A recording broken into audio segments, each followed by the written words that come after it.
I am Dr. Gauri Shankar, Head of the Department of Physics. Why, sir?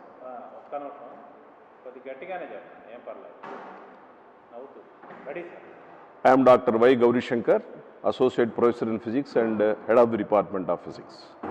Good morning, all BSc students. Now, in our BSc first year and in our second year practicals, generally we will come across with two most important operators. Generally, in our physics practicals, we have to measure surface tension of water and radius of capillary tube. Generally, that is for determination of coefficient of viscosity of water. For that purpose, in laboratory, we are using an instrument named as travelling microscope. Now, similarly, in our second year optics experiments also, we will use travelling microscope, especially to measure the thickness of a given wire by using wedge method. And also, we are having Newton's rings experiment in our second BSc optics experiments, that is also for measurement of wavelength of the given source of light or measurement of radius of curvature of the given curved surface. For that purpose also, we have to use an instrument known as travelling microscope. So, each and every student should follow the basic ideas of the instrument, then only we can do the experiment very easily, because if you are perfect with the instrument, you can do the experiment in a very short time. Then moreover, you will get very accurate results, because each and every instrument will have a least count. Generally, we know it is LC.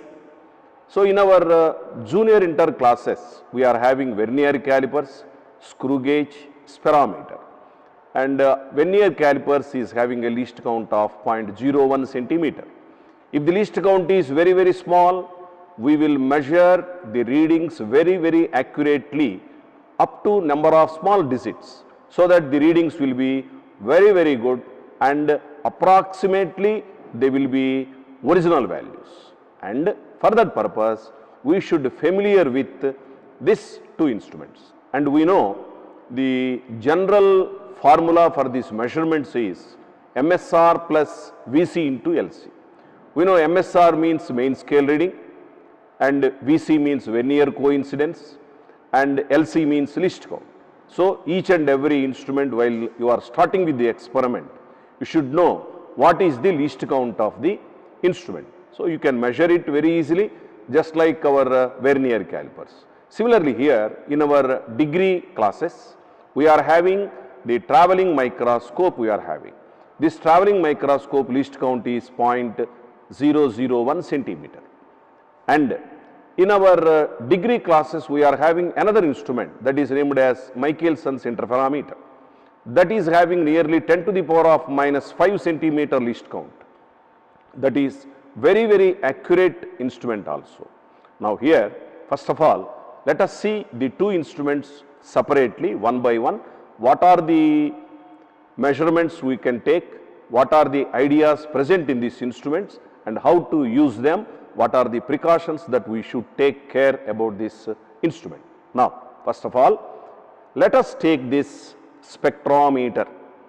Now, this spectrometer is used to measure the wavelengths of given spectral lines by using prism, by using hollow prism, by using grating. Hollow prism means, in that hollow prism we will take some water or some any liquid. We will measure the wavelengths of different colors. Now, that is the importance of this particular spectrometer. And we will use a prism that is named as a thick prism. We will measure refractive index of the material of the prism by drawing ID curve graph, and that is also we know in our previous classes by using the formula mu is equal to sin of a plus d by 2 by sin a by 2, where a is the angle of the prism, d is the angle of minimum deviation. That minimum deviation can be calculated by drawing a graph between I values and d values. I means angle of incidence, d means angle of deviation. Now, that can be measured by using this spectrometer. So similarly here in our second BSc degree classes, we will have another experiment named as dispersive power of the material of the prism. Now we are having prism. This prism is made with glass. It will have some dispersive power. Dispersive power means that is from dispersion. Division of white light into 7 colors, that is named as dispersion. The dispersion, the formation of colors depends upon the nature of the material taken here. Now we are having different glasses. Generally in our laboratories we are using ordinary glass and flint glass. Generally there are 2 glasses, crown glass and flint glass also. So different glasses are using.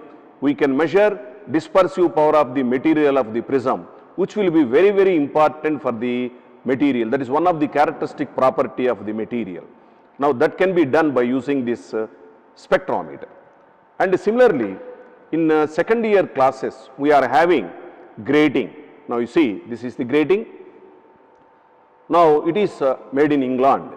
There will be number of lines present on the grating. So there will be 15,000 lines per inch or 25,000 lines per inch. In our laboratories, we are using it for measurement of wavelengths of the spectral lines, starting from violet to red, by using minimum deviation method and by using normal incidence method. For that purpose also, we have to use this spectrometer. Experiment is very easy to do it, but the main point is how to use this instrument, how to understand this instrument. That is the most important point. Let us see one by one. Now, here in this spectrometer, you see, this is a fixed one. This is named as a collimator. Now here at the bottom, we are having a fixed one. Here there are 2 adjustable screws. So this total instrument should be made perfectly horizontal. Then only our experiment will be perfect. Otherwise, definitely there will be some wrong measurements. So first of all, we should take care that the base of the spectrometer should be perfectly horizontal by adjusting these leveling screws. Now already I told you this is a fixed one. Now you see this is named as collimator. Collimator. Here at this end we are having a lens. Now this is a screw. You see, if you rotate the screw, it will move like this. Now this screw is named as rack and pinion screw. Rack and pinion screw. We have to remember, this is the most important idea. Now here there will be a slit. Now you see, this is a slit. By adjusting this, you can increase the width of the slit or you can decrease the width of the slit. Now by using this also, if you rotate it, you can adjust the width of the slit. In this experiment, the width of this slit should be very, very narrow. The width of the slit should be very, very narrow. This is most important idea. Then only very small amount of light enters into this collimator. Now, what is the idea of collimator is? Collimator means which will convert the light rays into a parallel beam. Whatever the light enters into this collimator, this is it may be natural light or it may be mercury light.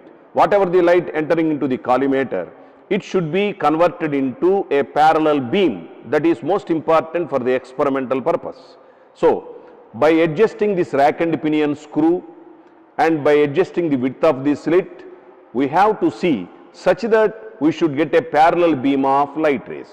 Now for that purpose, the adjustment is we have to narrow the slit, we have to adjust the rack and pinion screw. Now the next, let us have this. This is named as telescopic arrangement. Now this is telescopic arrangement. Now here it is also having a screw which is also named as rack and pinion screw. We are having an eyepiece. Now we can remove this eyepiece. This is the eyepiece arrangement. Now inside this, actually in our intermediate classes, we are having Ramsden's eyepiece and Huygens eyepiece. In that eyepieces, we know one eyepiece must be used for both observing and both measurement purpose. Now this is an eyepiece which is useful for both observation and measuring purpose. There will be cross wires, one horizontal wire and another vertical wire, that is named as cross wire, that will be used for measurement purpose. Now we can adjust this also by moving this rack and pinion screw. Now, let us understand the instrument first. Now, here, this is named as prism table actually. Now, this is a screw. With the help of the screw, we can adjust the height of the prism table. Whatever height you want, you can raise it or you can lower it. Now, this prism table, you have to remember. Now, why it is named as prism table means you can arrange the prism on the table. So, it is named as prism table. Now, here it is also provided with a stand. This can be used for grating purpose. Here you can arrange the grating on the prism table. Now, the first important precaution is the prism table should be perfectly horizontal. That is most important idea. If you are unable to do that, you are unable to get the experiment properly. So, for that purpose, in the laboratory we are using a level named as spirit level. We know already. Now, this is spirit level. Now, there will be a bubble exactly at the center here. We have to put this spirit level on the prism table. We have to adjust the screws. Here, you see, there will be 3 screws. Between the 2 screws, you have to put the spirit level, you adjust the screws such that the air bubble is exactly at the center.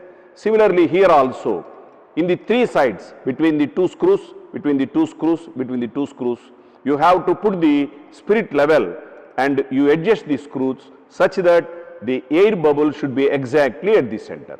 Then we say the prism table is perfectly horizontal. So, this is the most important precaution to get a successful result. Now, there will be a circular scale. Now, it is moving, you can observe. Now, here there will be a scale and here on this other side also there will be a scale. This is named as circular scale.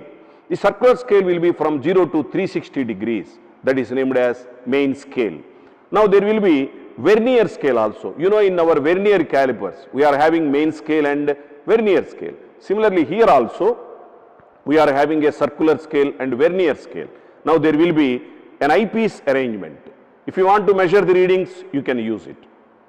Now, in some experiments, we have to measure the readings on both the scales, or for convenient purpose, we can measure on one side, we can take readings on only one side also. So, for that purpose, we are having 2 vernier scales also here. Now, another point is here. Now, this telescope can be moved from one side to another side freely. From 0 to 360 degrees approximately, we can move this telescope. Now, here, when we are not doing experiment, you can move it freely for adjustment purpose also. But when you are doing experiment, here you should remember, there is a screw here. We have to fix the screw. We have to fix the screw. Then you can rotate the screw here on this side. Then it can move very, very slowly. For the actuate experimental purpose, you have to follow this. Now, another point is, there are small adjustments for the instruments. Most important. Now, let us see. Already I told you, this is the collimator which is designed to get a parallel beam of light rays.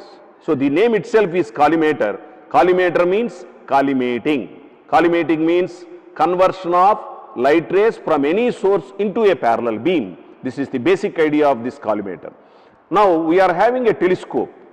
This is another important point for our experimental purpose. Now, you see, this telescope should be in a position to receive this parallel beam of light rays. For that purpose, the adjustment is, now you see, a small adjustment, but be careful adjustment here. Now, you have to focus this telescope towards a distant object outside. Generally, when we are doing experiment, we will say, you see the image of a tree or image of a leaf outside with this, through this eyepiece. Now, you have to adjust the rack and pinion screw such that the image should be clear and the cross wire should be clear. These are the 2 important points every student should remember. When you focus it towards a distant object, remember, distant object means approximately all the light rays are parallel to one another. Because this is giving parallel beam of light rays, the telescope should be in a position to receive the parallel beam of light rays. For that purpose, you have to focus the distant object, you adjust the rack and pinion screw. With the help of your eye, you see that image should be clear and the crosswire should be perfectly observable. And after doing the adjustment with the telescope, we should not change the rack and pinion screw, you remember. After doing adjustment, we should not touch it. Now, we have prepared the instrument for our experimental purpose. Now, this is idea of our spectrometer. Now, then the another important concept in our physics lab is, this is traveling microscope. You see here, traveling microscope. That means we can move this from one place to another place. Now, this is a microscope. Microscope means you can observe very, very small objects clearly. Now, here also it is. Now, this is also our eyepiece. Just like this telescope, here also it is having the same concept. Now, this is eyepiece. You can see the eyepiece here, just like that. There will be cross wires, and this is also rack and pinion screw. Now, the another important aspect in this instrument is, now, if you adjust the screw, we can move the entire system either in the upward direction or in the downward direction. So, it is for vertical measurements. Now, here there is a screw. If you apply the screw, now you can move it. The entire system can be moved. So, this is horizontal motion, this is vertical motion. In some experiments in our BSc classes, we will have both the horizontal measurements and vertical measurements. Now, in the case of surface tension of water experiment, we have to measure the height of the rise of the water in the capillary tube. For that purpose, we have to use the vertical motion.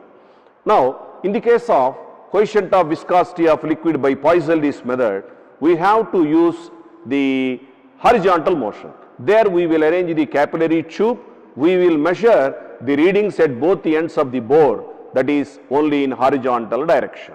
So, this can be used for both vertical and both horizontal. Now, similarly here you see there will be main scale reading and vernier scale. You see here, this is main scale, this is vernier scale, this is horizontal, and similarly you see this is vertical scale and vertical vernier scale. Now, in this instrument there are another two important points. Now, you see here there is a screw available. When you are doing experiment, you have to fix the screw. When you fix the screw, if you rotate this, the system can be moved from one end to another end. Another point is, we have to move the instrument only from one direction to another direction. We should not move back and front like that. There will be a great error named as backlash error that will enter into the measurements. Now this is screw to move it, and here there will be leveling screws. You see, just like our spectrometer, we are having leveling screws. The leveling screw should also be adjusted such that this entire platform should be perfectly horizontal. Now, here this is for horizontal. Now, you see this screw is available. This is for vertical movement. If you rotate it, the system can move downwards. If you rotate like this, the system can be moved in the upward direction. Similarly here, we have to measure least count. Already I told you in the beginning, least count is 0.001 centimeter. Now, for this least count is 1/60th of a degree, that is for spectrometer. In the laboratory, we have to measure the least counts, or generally we will have the fixed least counts apparatus in our laboratories. Anyhow, for the student purpose, if you want to measure the least count, by knowing our basic principles of vernier calipers and all that, we can measure least counts very easily in the laboratories also. That is most important concept. Now, here the important point here is, each and every line is equal to 0.05 centimeter. On this main scale, it is divided into centimeters. Each and every division is equal to 0.05. So, that is the most important idea you have to remember.